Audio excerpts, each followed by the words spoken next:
Hey everyone, and welcome to another video. So today we're checking out another product from Eonon. So I did previously check out their P4 dash mounted Apple CarPlay and wireless Android Auto screen, and in today's video what we're doing is we're checking out two products from them. So the first one is their Headunit. So this is the VWA12S, and this is the 6GB model, so it will be -6G at the end. It does have 64GB of internal storage, and it has a 9-inch QLED display. It has a Qualcomm QCM6125 octa-core processor. So rather than using the add-on screens, which give you some functionality in terms of AirPlay and Apple CarPlay as well as Android Auto and Miracast, the idea behind this is you just replace your head unit altogether, and it does give you a lot more functionality as well as some more built-in features as well. Alongside that, as I do make use of radio, I did ask for them to send out their DAB Plus kit. So this, I believe, is model number A0593, and what we'll do is we'll just quickly take a look at this first because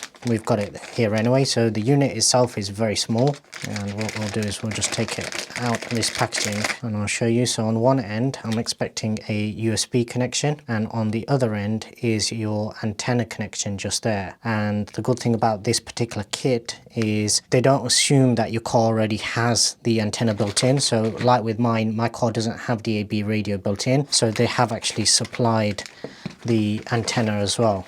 Alongside it you do get a user manual. We'll just have a quick flick through. So it gives you all the instructions you need in terms of how to install it and where you want to install it as well.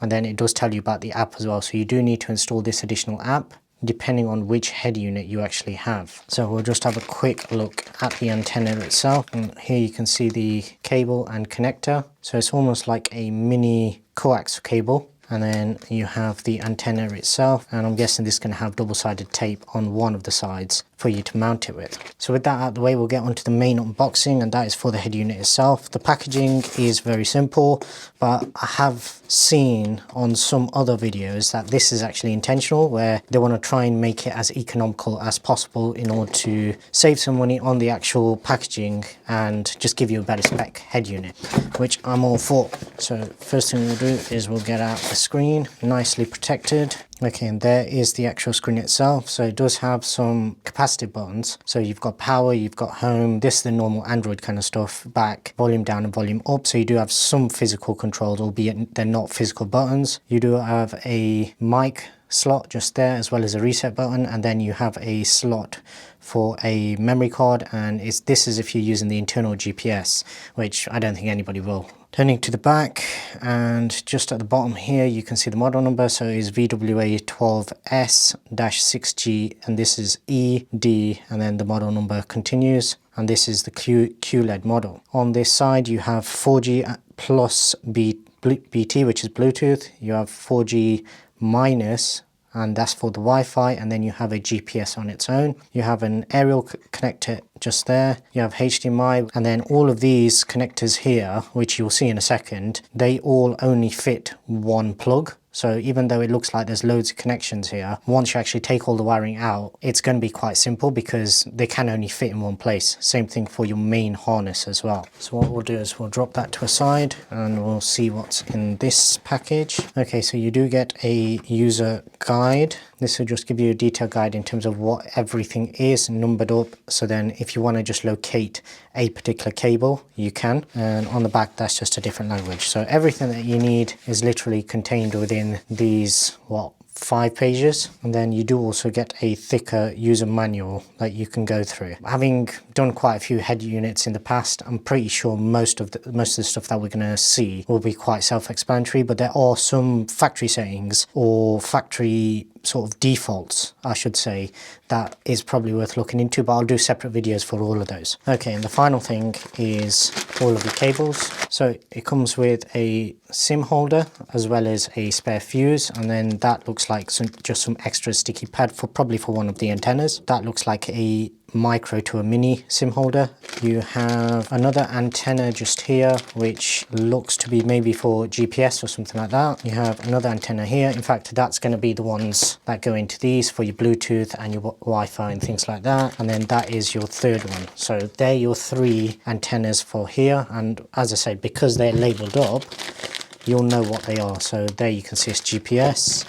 This one will also have a label somewhere. In fact, I think with these ones, I don't think it actually matters which way around you put them. And then you also have an external microphone for your phone calls, all that kind of stuff. You have what looks like a canvas box. Not sure if we're going to need to use that. You have one connector with a single USB connection, and you have another connector with dual USB connections. And if we take a look at these, you can see both of these are different, so they can only fit in one place. Alongside that, you have the main wiring loom, and that's made up of the remaining white connectors as well as the main big black connector that plugs into the main unit. This will plug into your existing car wiring, which it should be set up when you've ordered it. You should have checked to see what vehicle it is, and your original wiring should plug straight into this, and then this just plugs straight into that unit just there. This is where your SIM card would go, and then you do have some video ins and video outs as well for your backup camera, your front camera, things like that. Okay, so that's everything that you get in the pack. Now, ordinarily when you order this, you would probably get a reversing camera as well included in the pack. Because I opted for the DAB Plus instead, they actually sent that out. I believe they will also be sending me a separate reversing camera,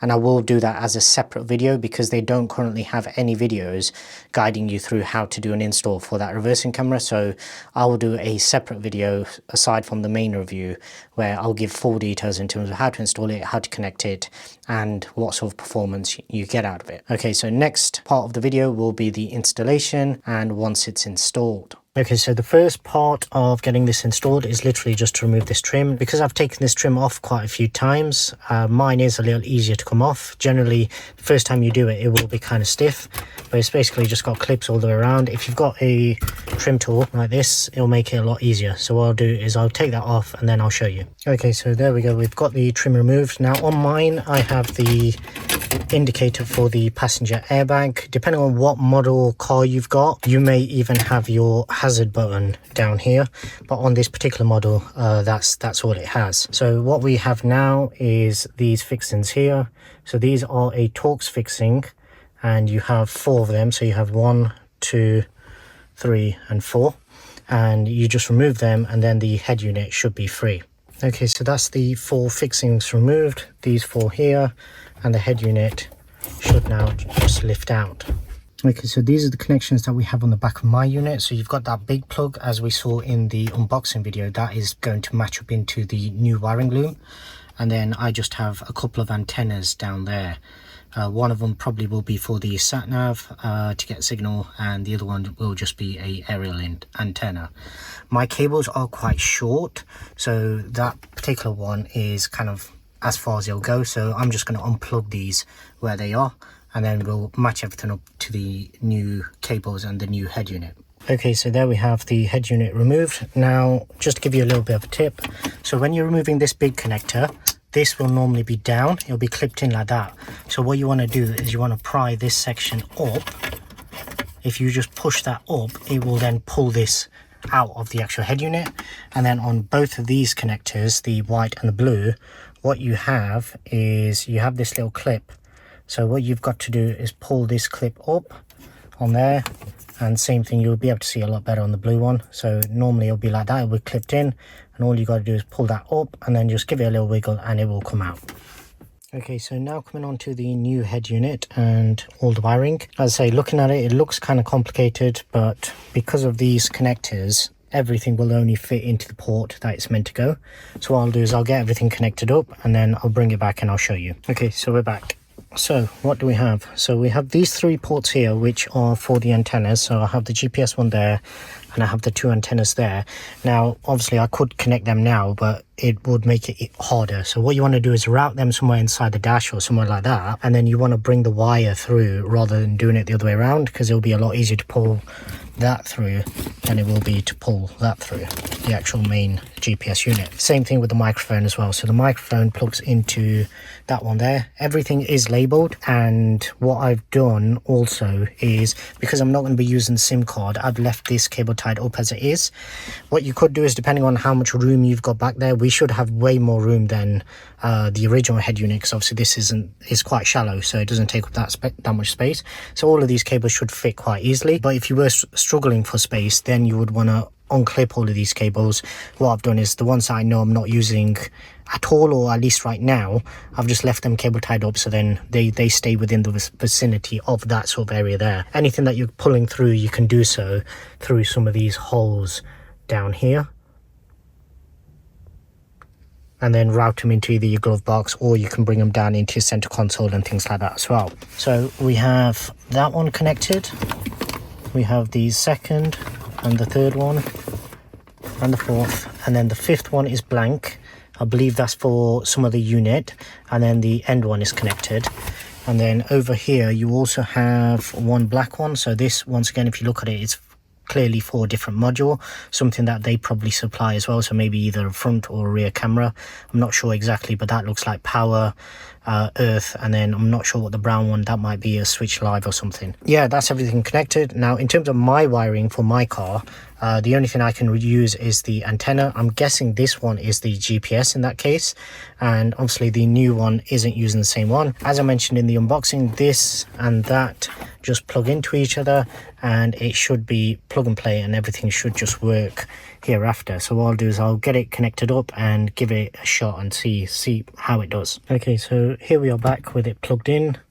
I have just temporarily hooked up the DAB antenna, and it is still being able to get a decent enough signal to where it can actually load, search and load all the stations. I have also changed the settings so then when I open my door on a right-hand drive car, it shows the right door that is open and not the left-hand side one, which is what it'll show from default. There is obviously still a little bit of tidying up to do in terms of cables and stuff, but I'll get it all hooked in and then I will show you the end result. Okay, so this looks quite messy at the moment, but this is a tip for anybody that's actually got a Passat or Golf or anything similar. So in order to remove these trims and install any of your antennas, what you want to do is remove that little airbag. Where's it gone? So this little airbag clip or cover. So the way you do this is it's normally installed over there, as you can see. And all I did was, where's it gone? So I literally just used that, and you pry very, very carefully on this side, so it will be like that, and you just pry on that side and then use a plastic trim tool just to pry it out. It'll come out quite easily if you pry, put the screwdriver in on that side and then just pry for the bottom, and it'll come out. And then inside there should be another T20 fixing. I'm not sure if you'll be able to see it or not, but there'll be a T20 fixing inside there. Once you've taken that off, the whole thing should just pull off. Okay, so here we are fully finished. So I did end up with a few cables trailing, but I'll do something with those. I didn't want to take that particular one off just yet because I may need to take some trim off when I get the rear camera again. Same thing with the USB ports. I couldn't fish them through because I forgot about those. So let's put the key in. So right now, because I did unplug this, I am getting a warning light on my dash when I put ignition on. Okay, so here is the finished product. So by default, it'll go straight onto Apple CarPlay because I was using that. It's actually reset this, so I did actually customize all of these icons and it's reset them all. As you can see, I have already installed IPTV Smarters, so you can literally just download any APK from Google and it will work. We have YouTube working. We won't have connection right now. Yeah, it might have connected to my home Wi-Fi because I'm still at home, but the phone, obviously, whenever it tries to do something, it cuts the video off from the actual phone itself. Let's just see, has it got any Wi-Fi? No, Wi-Fi was off. Anyway, everything's working. I did install the DAB Plus. Yep, there we go. We'll do a little test of that. This is Champions 2024. That's working perfectly fine. I probably need to scan that again. In the photo. Just shut that up. Okay, and as you can see, IPTV Smart is working. Let's just go into anything. All 4 trophies now. Make it full screen. Yeah, we spoke quite a lot in the week trying to create our own history. 4 trophies and not many teams get through, I think. So to have our little bit of history is outstanding. Cheers, Jayfield. Never get away from it. So yeah, everything is fully set up and working. Okay, so it's been a few days having installed the actual head unit, and a few features that I don't think I've shown so far. So your volume up, your volume down, that all works straight away. I don't have any music installed, but even when I use Spotify through Apple CarPlay, your music controls do work for skipping tracks. That one I believe mutes the system, yeah. So as you can see, mute and unmute.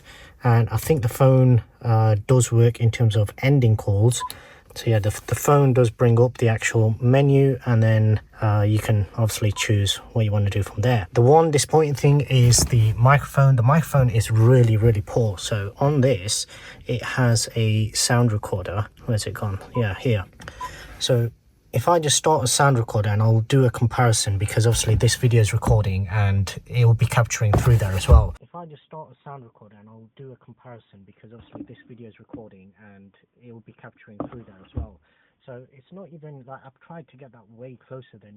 So it's not even like I've tried to get that way closer than wherever my built-in microphones are.